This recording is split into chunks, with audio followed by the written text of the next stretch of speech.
Hello.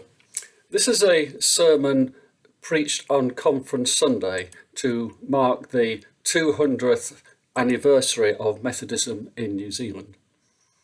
It will be preached at Kerry, where conference is being held in November 2022. The readings I've chosen are Psalm 121, 1 Corinthians chapter 3, verses 1 to 15, and Luke chapter 15, verses 1 to 7. I look upon all the world as my parish. Thus far I mean that in whatever part of it I am, it is my duty to declare unto all that are willing to hear the glad tidings of salvation. Those were the famous words of John Wesley on the 11th of June, 1739. Indeed, even within Wesley's lifetime, Methodism was already establishing itself across the world, especially in the United States. By the end of the 19th century, fewer than 10% of Methodists lived in the UK. When the Methodist Missionary Society was formed in 1813, just 22 years after Wesley's death, the Methodist Conference already had over 100 missionaries at work in India, West and South Africa, the West Indies and Canada.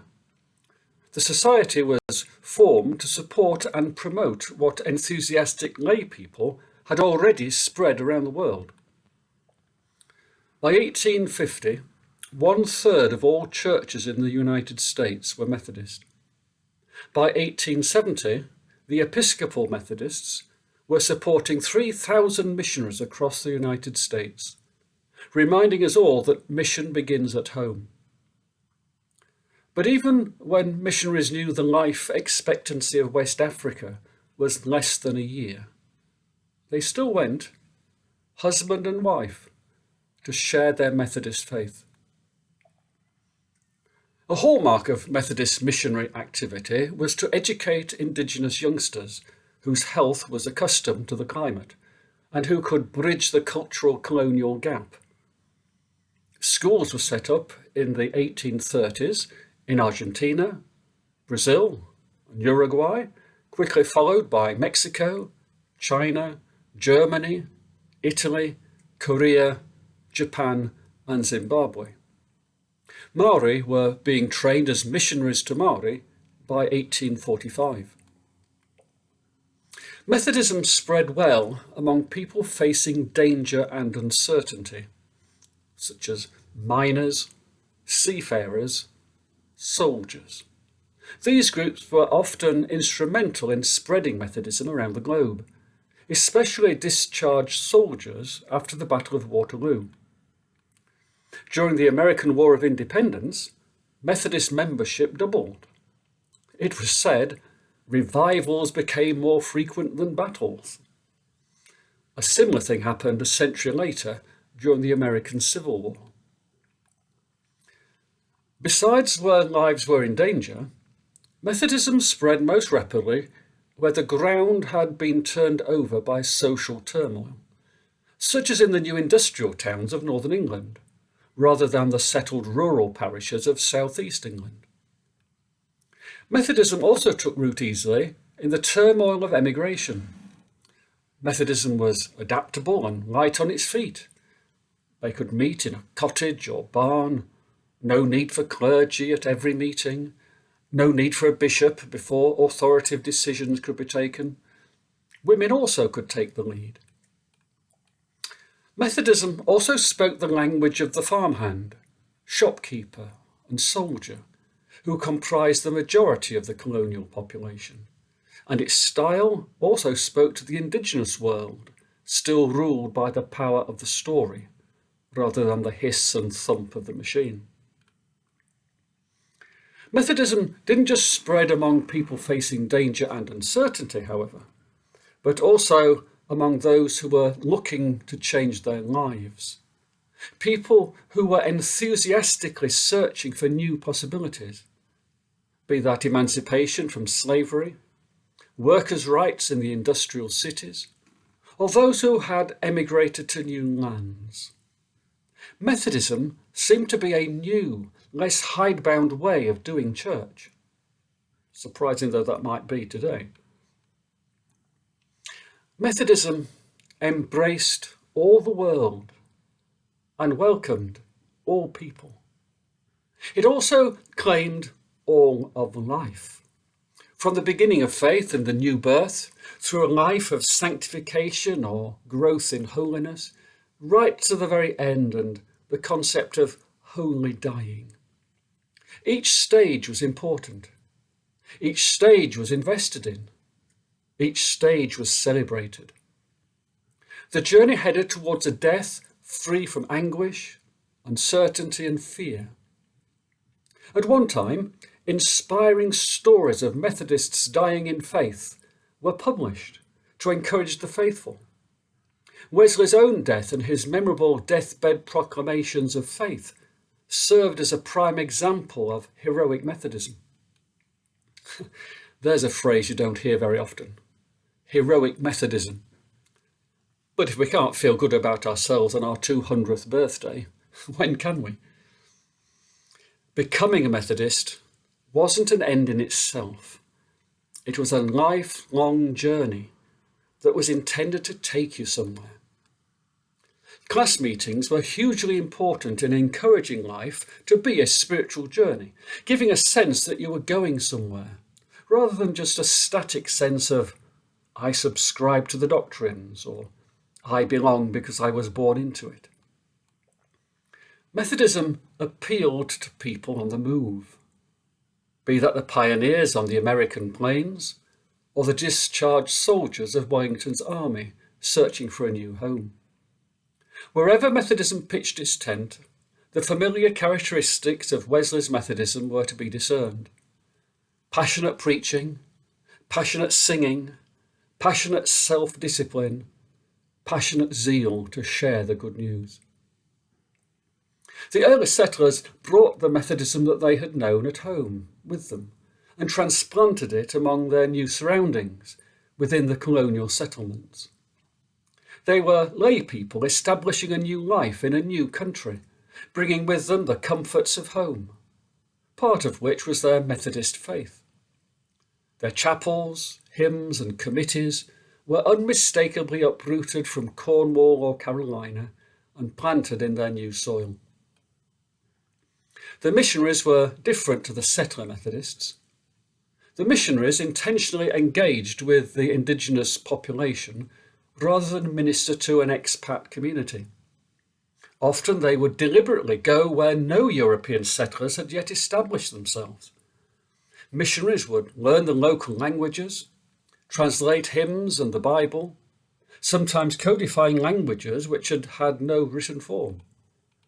They lived in cultural isolation, far from home, reliant on the generosity and goodwill of the indigenous population, until they were joined by later waves of European expansion, transforming much of what they had so painstakingly planted.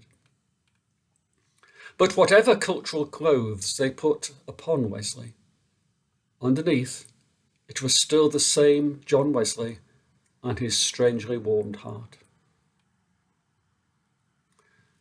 What of Methodist decline? Well, heroic Methodism should be acknowledged in an age when it has become fashionable to see only the bad in our history. But deficiencies and blunders there were aplenty.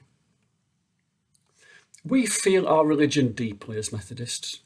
It used to be hard to be a nominal Methodist, but passionate faith gives rise to a lot of quarrels over minor matters. We have constantly fallen out and reunited throughout the Methodist world, and we're still at it.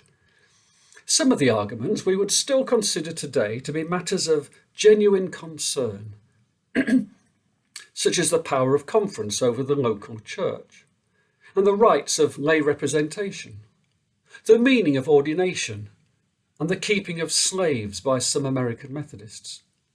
Those debates matter in any generation. But other quarrels just baffle us today. In New York, they fell out about having a carpet in the sanctuary area. In Leeds, they fell out over whether to have an organ installed or sing unaccompanied. Yet these arcane disputes hide a real dilemma facing Methodists of the day. The modernisers, in favour of carpets and pipe organs, were moving away from Methodism's gritty past and aspiring to greater affluence and respectability. Would greater respectability harm Methodism's appeal? That was the debate. Deep and protracted squabbling in both American and British Methodism saw the rate of growth dramatically fall, and it has never recovered from its former level after 1850. Periods of rapid expansion have occurred since then, but the overall momentum of general growth has never been recovered. Decline as a percentage of the population set in from the 1850s. Actual numerical decline by the early 20th century. Only new mission fields dramatically increased the global number of Methodists. Increasingly, in Western countries, the state took over many church roles in education and care for the sick and the poor, leaving the church as minor player. Christian social reformers were instrumental in putting the church out of a job as the state brought its overwhelming resources into play. Ecumenically, Methodists have not always been good neighbours. Despite Wesley's famous letter to a Roman Catholic, in which he extended the hand of friendship in a suggested pact of mutual tolerance, some of Wesley's followers were not so accommodating. An Irish Methodist in New South Wales in the 1830s said the main question was whether Australia would become a Protestant or a Popish colony. Methodists turned up to heckle Bishop Pompallier in an effort to persuade him to leave New Zealand. Primitive Methodists and Wesleyan Methodists didn't reckon much of each other, harming both of them in the eyes of the public. Despite its indigenous education policies, pioneered by many early missionaries, Methodist expat communities gradually equated Western economic success with their Christian roots, and therefore spreading Christianity morphed into the imposition of Western economic and social practices in general. People started to debate whether it should be the gospel or what they termed civilization that was spread. Gradually, missionaries fell out of favour, as economic and political forces maintained that spreading Western civilization would automatically bring the local population into the Christian fold. So, instead of the Anglo-American culture being the vehicle on which Christianity took a temporary ride, the bus stopped where Methodism stopped and set up shop. In recent years, things have not got any easier for us. Do we still have a distinctive contribution to make? Or are all denominational markers now irrelevant? Is the bicultural journey the vehicle in which we deliver the gospel today? Or has it become the message itself? How do we relate the various expressions of world Methodism that are now present in Aotearoa, New Zealand? Can we live together as one church? Or are we a convoy of churches moving at different speeds and sometimes in different directions? And does that matter anyway? And finally, what of Methodism's future? As we meet at this 200th conference in Aotearoa, New Zealand, we have much to be thankful for. It was not a foregone conclusion that Methodism would survive and flourish in this new land. It is no small thing. We should give thanks to Almighty God for our safe passage through. We are still here. That surely is heroic in itself. We also have much to lament as we acknowledge that many of our loftier ambitions for this country and for this church grew and blossomed only briefly. We have not always covered ourselves in glory. We must be as balanced about our present and future as of our past. This means that our church has always been a mixture of truth and nonsense, of grand ambitions and short-sighted failures, of wheat and weeds growing side by side.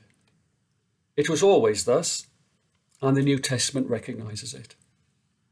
Paul used the analogy of erecting a building in his first letter to the Corinthians. He says that Jesus laid the true foundation, but then it is up to us Christians to decide how we build upon that. Some will build in gold and silver and precious stones, whilst others will build in wood and hay.